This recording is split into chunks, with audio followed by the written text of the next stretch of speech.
여러분 안녕하십니까? 2월 26일 JCN 모닝뉴스입니다. 연일 건조한 날씨가 이어지면서 곳곳에서 산불이 잇따르고 있습니다. 특히 울산은 올해 들어 역대 최악의 겨울 가뭄을 겪고 있는데요. 산불 등 화재가 나지 않도록 조심하셔야겠습니다. 보도에 구현희 기자입니다. 곳곳에서 시뻘건 불길이 타오릅니다. 그 사이로 소방대원들이 불을 잡기 위한 사투를 벌입니다. 산등성이마다 뿌연 연기가 올라옵니다. 지난 24일 오후 3시 반쯤 강원도 평창군의 한 야산에서 불이 났습니다. 전국 대부분 지역이 바짝 메말라 있는데 동해안 지역의 상황은 더 심각합니다. 특히 올해 들어 울산의 1월과 2월 강수량은 합쳐도 3.1mm에 불과합니다. 지난해 같은 기간 강수량의 10분의 1도 되지 않는 데다 1945년 기상 관측 이래 가장 적은 비가 내렸습니다. 결국 어제 오전 9시를 기해 울산 전역에 화재 위험 경보가 발령됐습니다.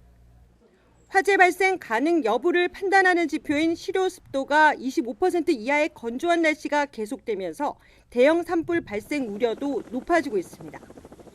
특히 지난해 울산의 화재 원인의 절반 이상이 부주의였고 부주의 중에서도 담배꽁초로 인한 화재가 절반 이상을 차지한 만큼 각별한 주의가 요구됩니다.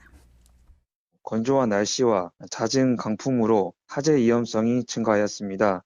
시민들께서는 사소한 부주의가 대형 재난으로 이어질 수 있는 만큼 화재 예방에 각별한 관심을 가져주시기 바랍니다. 당분간 큰 비 소식도 없습니다. 기상청 관측사상 역대 최악의 겨울 가뭄이 이어지면서 산불 등 화재 위험도 그 어느 때보다 높아진 상태입니다. JCN 뉴스 구현입니다. 울산시가 최근 코로나19 확진자 폭증에 따른 임시 선별검사소 이용에 불편을 줄이기 위해서 검사 라인을 확대하기로 했습니다. 울산시는 오늘부터 이용 인원이 많은 울산 종합운동장과 문수축구경기장의 임시 선별검사소에 PCR 검사 라인을 확대합니다. 또 동국국민체육센터와 농소운동장, 온양체육공원은 인력과 장비를 확충해서 대기 시간을 최대한 줄일 방침입니다. 울산시가 오미크론 확산으로 인해 공무원의 재택근무가 증가하면서 발생하는 민원 업무 공백을 최소화하기 위해 원격 근무 서비스를 시행하고 있습니다. 울산시는 지난달 20일부터 재택근무 활성화와 비대면 행정 서비스의 효율적인 추진을 위해 정보보안 업무 규정을 개정한다고 밝혔습니다. 울산시는 재택근무자들에게 노트북을 지원하고 정부 원격근무 서비스 사용 시에 발생하는 문제에 대응하기 위해서 전문 인력 15명을 투입했습니다. 울산시는 어제 유니스트와 울산상공회의소, 부유식 해상풍력 공급망협회와 문무바람 등 5개 기관과 부유식 해상풍력 기술 인력 양성사업 협약을 맺었습니다. 이들 기관들은 인력 양성 교육 프로그램 개발과 인력 양성에 필요한 기술, 관련 분야 공동 연구 등에 적극 협력하기로 했습니다. 이번 협약에 참여하는 문무바람은 글로벌 에너지 기업인 쉘사와 부유체 기술 기업인 코엔스 헥시콘이 설립한 합작 법인입니다. 울산시는 부유식 해상풍력과 관련된 양질의 기술 인력을 양성할 수 있을 것으로 기대하고 있습니다. 울산 스포츠중학교가 지난해에 이어 올해도 신입생 정원을 채우지 못했습니다. 코로나19 상황 등 복합적인 원인인 것으로 분석되는데요. 신입생 확보를 위한 학교 이전 문제는 2년여가 지난 지금까지 별다른 진척을 보이지 않고 있습니다. 이현동 기자의 보도입니다. 울산 스포츠중학교의 올해 1학년 학생 모집 정원은 40명. 하지만 지원자는 18명에 그쳤습니다. 지난해의 경우도 입학생이 22명에 불과했습니다. 2019년 코로나19 발생 이후 신입생 미달이 더욱 심화돼 최악의 정원 미달 사태를 맞고 있습니다. 코로나19로 각종 대회가 취소되면서 대회 입상 성적을 받지 못하고 운동을 포기하는 현상이 이어지고 있는 겁니다.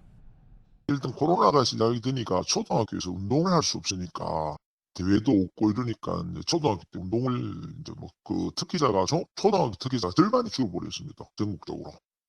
여기에 학교가 도시 외곽에 위치해 접근성이 떨어지고 정서적으로 아직 어린 중학생들의 기숙생활도 문제점으로 지적되고 있습니다. 이 때문에 2020년부터 중학교를 통학 가능한 지역으로 이전해야 한다는 방안이 논의되고 있지만 아직 진척이 없습니다. 중학교의 학생 선수들을 조금 더 확대시키기 위해서는 교통접근성이 좀 좋은 쪽으로 학교를 옮겨가는 게 옳다고 저희들은 보고는 있습니다. 이전 대상지는 남구 지역이 유력한 상황. 학생 수 감소로 학교 존폐가 거론되거나 문수체육시설을 활용할 수 있는 학교가 검토 대상입니다. 전국 단위 모집을 할 수 있는 스포츠 중학교가 코로나19 상황 등 복합적인 원인으로 신입생 확보에 비상이 걸리면서 학교 이전 필요성이 주목받고 있습니다. JCN 뉴스 이현동입니다. 울주군이 올해 초중고에 입학하는 셋째 이상 자녀들에게 입학 축하금을 지원합니다. 지원 대상은 입학일 기준 부모 중 1명 이상과 6개월 이상 울주군에 주민등록을 두고 거주하는 셋째 이상 초중고 입학생 500여 명으로 관할 주소지 행정복지센터에 신청을 하면 다음 달에 입학 축하금 30만 원을 받게 됩니다. 울주군은 앞서 지난 2020년과 지난해 셋째 이상 자녀 819명에게 입학금을 지원했습니다. 울산시 자치경찰위원회는 지난해 12월 마약에 취한 조직폭력배를 검거하는 데 기여한 경찰관에게 표창장을 수여했습니다. 표창 수여자는 남부경찰서 형사과 하창우 경감과 옥동지구대 김형배 경위입니다. 이들은 지난해 12월 29일 새벽 0시 50분쯤 마약에 취한 채 차량을 운전해 도주하는 과정에서 울산시청 시설과 주차 차량, 순찰차 등을 파손한 조직폭력배를 총기를 사용해서 검거하는 데 성공했습니다. 경적을 울렸다는 이유로 보복 운전을 한 40대 남성에게 징역형의 집행유예가 선고됐습니다. 울산지법 박정홍 판사는 특수협박 혐의로 기소된 40살 A씨에게 징역 6개월에 집행유예 2년을 선고했습니다. A씨는 지난해 7월 울산의 한 도로에서 승용차를 몰던 중 다른 차량을 운전하는 B씨가 경적을 울린 것에 화가 나 갑자기 차선을 바꿔 B씨 차량 앞에 급정거하는 등 보복 운전을 한 혐의를 받고 있습니다. 오늘 기자의 눈에서는 일부 100세대 미만 아파트에서 폐비닐 수거가 안 되고 있는데요. 왜 이런 현상이 발생하고 있는지 짚어봤습니다.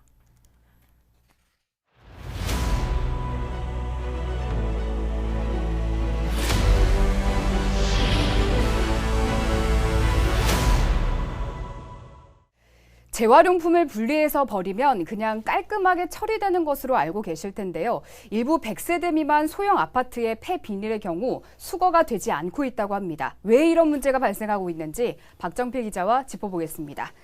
자, 생활 속에서 나온 쓰레기, 이른바 생활 폐기물에 대한 분리수거가 이제는 정착이 되기 때문에 재활용품이 어떤 것인지는 다들 알고 계실 텐데 구체적으로 어떤 종류가 있습니까? 네, 현행 자원재활용법상 재활용이 의무인 포장재는 종이팩과 금속팩, 유리병과 합성수지 등 크게 4가지 종류인데 네. 합성수지에 비닐과 페트가 포함되어 있습니다. 재활용 의무 대상 품목을 종량제 봉투에 섞어서 버리게 되면 100만 원 이하의 과태료가 부과될 수 있습니다. 네, 그중에서도 폐비닐이 지금 문제가 되고 있다고요? 네, 100세대 미만 아파트인 소형 아파트에서 문제가 발생하고 있는데 분리수거업체에서 폐비닐을 수거하지 않는다고 합니다. 이 때문에 소형 아파트 주민들은 종량제 봉투에 폐비닐을 넣어서 버리고 있다고 하는데 네. 과태료 처분 대상이 되지만 주민들은 처리할 방법이 없다고 합니다. 아니, 왜 이 분리수거 업체에서 소형 아파트 폐비닐을 수거하지 않는 건가요? 네, 이유는 간단합니다. 돈이 되지 않는다는 것인데요. 네. 분리수거 업체가 아파트에서 수거한 폐비닐을 재활용 업체에 넘기게 되는데 이 과정에서 비용을 주고 넘겨야 한다는 것입니다.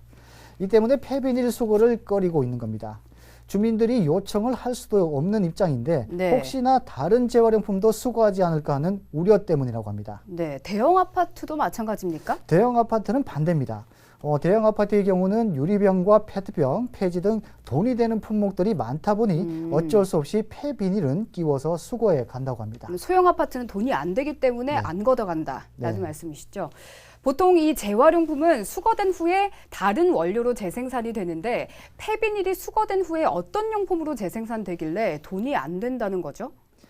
네, 수거한 폐비닐은 분리수거업체에서 1차 분류 작업을 거쳐 재활용 가능한 폐비닐만 재활용 업체에 넘기고 네. 폐비닐을 넘겨받은 업체는 고형연료로 제작해 필요로 하는 제조업체에 납품하게 됩니다. 그러나 폐비닐을 고형연료로 만드는데 톤당 4, 5만 원의 비용이 발생하게 되는데 네. 이 비용의 절반도 되지 않는 가격에 납품이 되고 있다고 합니다. 네, 제가 좀 알아보니까 이 고형화 연료 자체가 유가 하락과도 연관이 있고 또 고형화 연료 가치 자체가 떨어지면서 납품 단가가 그래서 떨어진 거죠? 네, 고형연료를 필요로 하는 업체가 한정적이다 보니 고형연료를 사용하는 제조업체 입장에선 납품 단가가 낮은 업체의 고형연료를 사용할 수밖에 없게 되는 겁니다. 네. 공급처를 찾지 못하는 고형연료 제조업체는 그만큼 경영이 어려워질 수밖에 없게 되는 겁니다. 네, 그런 업체 같은 경우에는 폐업도 할 수 있겠네요.